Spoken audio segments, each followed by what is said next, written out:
যে নির্যাতন আমাদের উপর হয়েছে, এই নির্যাতনের পূর্ণ দাস্তান আমরা জাতির সামনে এখনো উন্মুক্ত করি নাই।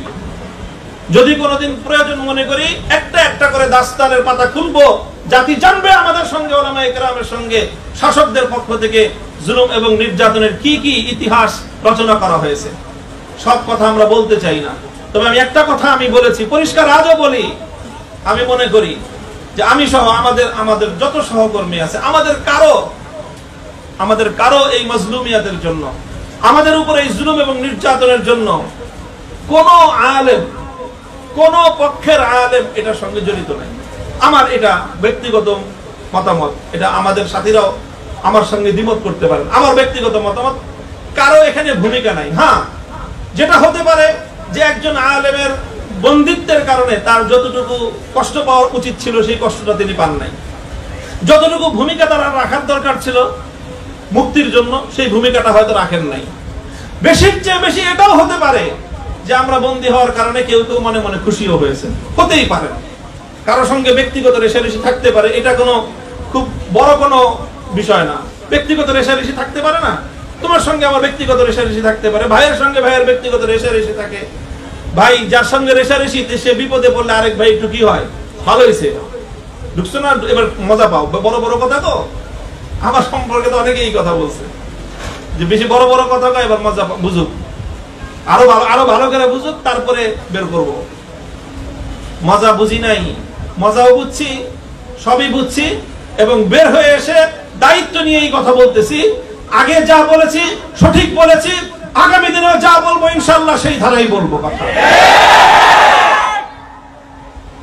তো এই যে বিষয়টা, আলেম ওলামাদের কাউকে আমি মনে করি যে এই তিন শ্রেণী হতে পারে সর্বোচ্চ। হয়তো কেউ ভূমিকাটা যথাযথ রাখে নাই, কেউ হয়তো মনে মনে একটু খুশিও হয়েছে, কিন্তু আমি মনে করি যে বাংলাদেশের কোন আলেম, সে যেই পক্ষেরই হোক, তাদের সাথে আমাদের রাজনৈতিক বা সাংগঠনিক বিরোধ থাকতে পারে, কিন্তু কেউ আমাদের এই গ্রেফতারির জন্য দায়ী এটা আমি মনে করি না। কারণ কোন আলেমের কাছে এমন ক্ষমতাই নাই, শক্তিই নাই যে তারা আমাদেরকে গ্রেফতার করবে বা একজন আলেম আরেকজন আলেমকে গ্রেফতার করবে। এই ক্ষমতা বাংলাদেশে কোন আলেমের আছে? এটার জন্য শতভাগ দায়ী হলো তারা যাদের হাতে রাষ্ট্রশক্তি আছে, এবং তারাই এই কাজটা করেছে।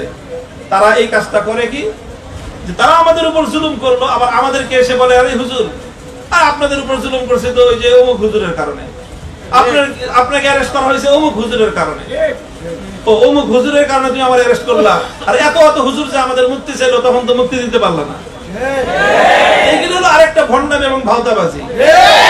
আমাদের আলেম ওলামাদের মধ্যে পারস্পরিক দ্বন্দ্ব এবং সংঘাতটাকে বৃদ্ধি করার একটা পায়তারা। এই জন্য আমি পরিষ্কার আমার ব্যক্তিগত জায়গা থেকে আমি বলে দিচ্ছি, আমি আমার এই গ্রেফতারির জন্য, আমার উপরে এই জুলুম নির্যাতনের জন্য বাংলাদেশের কোন আলেমকে, কোন ইসলামপন্থীকে ন্যূনতম আমি দায়ী মনে করি না। হ্যাঁ, কারো কারো ভূমিকা কম বেশি থাকতে পারে, সেজন্য মান অভিমান থাকতে পারে, অভিযোগ থাকতে পারে, কিন্তু এটার জন্য দায়ী মনে করি না কাউকে। কাজে এই যে কথাগুলোর মধ্যে আমরা পূর্ণ সতর্কতা অবলম্বন করতে হবে। তবে কথা এটা এই যে জুলুম এবং নির্যাতন হলো, আমরা হলাম ভিকটিম, আমরা মজলুম। অন্যান্য উলামায়ে কেরামের কাছ থেকে আমরা যে আচরণটা আশা করি সেটা হলো এই, যারা আমাদের উপর জুলুম করলো, যতক্ষণ পর্যন্ত তারা এই জুলুমের জন্য তারা অনুতপ্ত না হবে, ততক্ষণ পর্যন্ত আমাদের আলেম ওলামারাও তারা তাদের সঙ্গে সম্পর্কটা ওই মাত্রায় রাখবেন। বেশি মাখামাখি যদি তাদের সাথে করেন, দেখতে আমাদের কষ্ট লাগে, অনেক খারাপ লাগে। কি বলবো তোমাদের কাছে, আমি জেলখানায় থেকে, আখেরি কথা লম্বা করবো না, শেষ কথা আমি এটা বলতেছি, জেলখানায় থাকতে ওই যে বিভিন্ন মেমোরি কার্ডের মাধ্যমে কিছু আহওয়াল জানার আমাদের সুযোগ ছিল। তো এই মেমোরি কার্ড লাগায় মনিটরের মধ্যে আমরা সবকিছু দেখতে পারতাম। সেখানে দেখলাম যে একজন আলেম, খুব এমনি ব্যক্তিগতভাবে আমি যার ভক্ত বলা যায়, তার জ্ঞান গরিমা সব দিক থেকে খুব তার প্রতি আমার একটা ভক্তি ছিল। দেখলাম উনি এমন একজন মানুষের এমন ভূয়সী প্রশংসা করতেছেন যার হাত হাজারো মুসলিমের রক্তে রঞ্জিত, সেই জালেমের উনি এমন ভূয়সী প্রশংসা করতেছেন। এই জিনিসটা শোনার পরের দিন আমি কোর্টে গেলাম, কোর্ট থেকে আমি কারাগারে ফিরলাম। রাস্তায় রাস্তায় ওই জালেমের বিভিন্ন জায়গায় নানা রকম ছবি টবি দেখি। যতবার ছবিটা দেখি ওই জালেমের কথা মনে পড়ে না, আমার ওই হুজুরের কথা মনে পড়ে। কষ্টের দিনটা কলিজাটা ফেটে যায় যে এরকম একজন মানুষের আপনি এরকম প্রশংসা করতেছেন। আপনি জানেন না রহম করদম বার গোসে ফান্দা জুলুম, রহম করদম বার তেজে দন্দা জুলুম আসবার গোসে ফান্দা, রহম করদম বার তেজে দন্দা জুলুম আসবার তারাহুম বার তেজে দন্দা তারাহুম বার, যাই হোক কি কবিতা মুখস্থ নাই, বললাম আর কি মানা।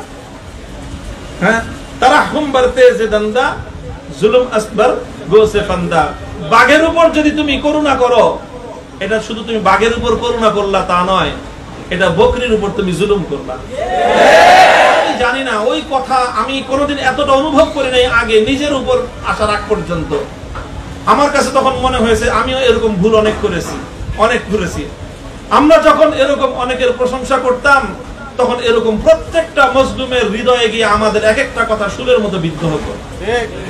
কাজে এই জন্য কোন জালেমের প্রশংসা করার সময় আমি সকলকে বলতেছি মজলুমদের ওই আহাজারি বদদুয়া থেকে ভয় করা উচিত আমাদের।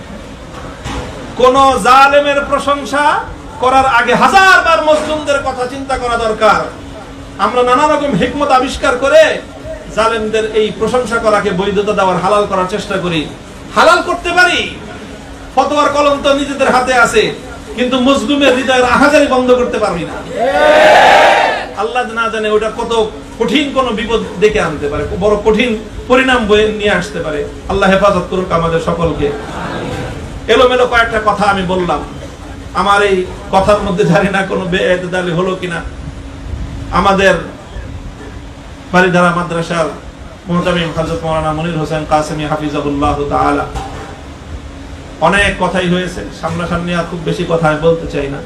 তবে আমি আমার এই 3 বছরের জীবনে কারাবন্দী, আমার মধ্যে শারীরিক যতটা কষ্ট গেছে তার চেয়ে অনেক বেশি মানসিক যেই চাপটা আমি অনুভব করেছি, আমার এই মানসিক এই চাপের সময়ে, মানসিক এই মজলুমিয়াতের সময় যে লোকটা আমাকে সবচেয়ে বেশি হিম্মত আফজাই করেছেন, সবচেয়ে বেশি সাহস জুগিয়েছেন যিনি, তার নাম হলো আল্লাহ মনির হোসেন কাসেমি হাফিজাহুল্লাহ তাআলা।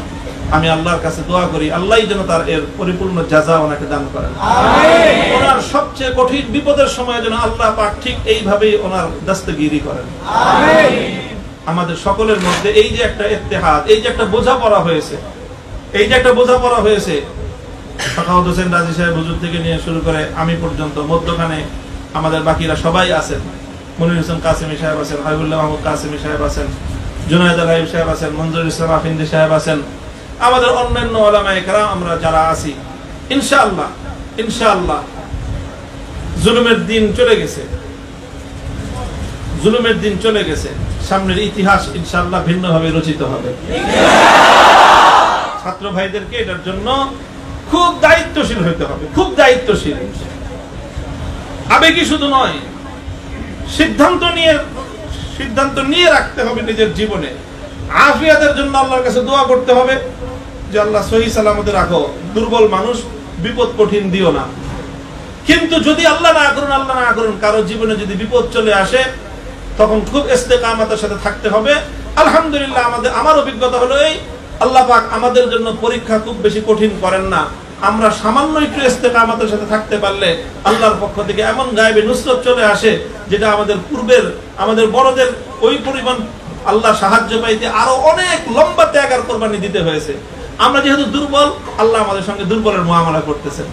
ইনশাআল্লাহ ইস্তেকামতের সাথে থাকবো, হক এবং হাক্কানিয়াতের সাথে থাকবো, হিম্মতের সাথে থাকবো। আর হলো মূল ওই উসুল মনে রাখতে হবে, আমরা হটকারিতার পথেও চলবো না। হ্যাঁ, খুব মুখস্থ রাখবা, চাটুকারিতা এটা কিন্তু এখন আমাদের নতুন ফিতনা। পুরা উলামায়ে বাংলাদেশকে চাটুকার জাতিতে পরিণত করার নানা রকম আয়োজন চলছে।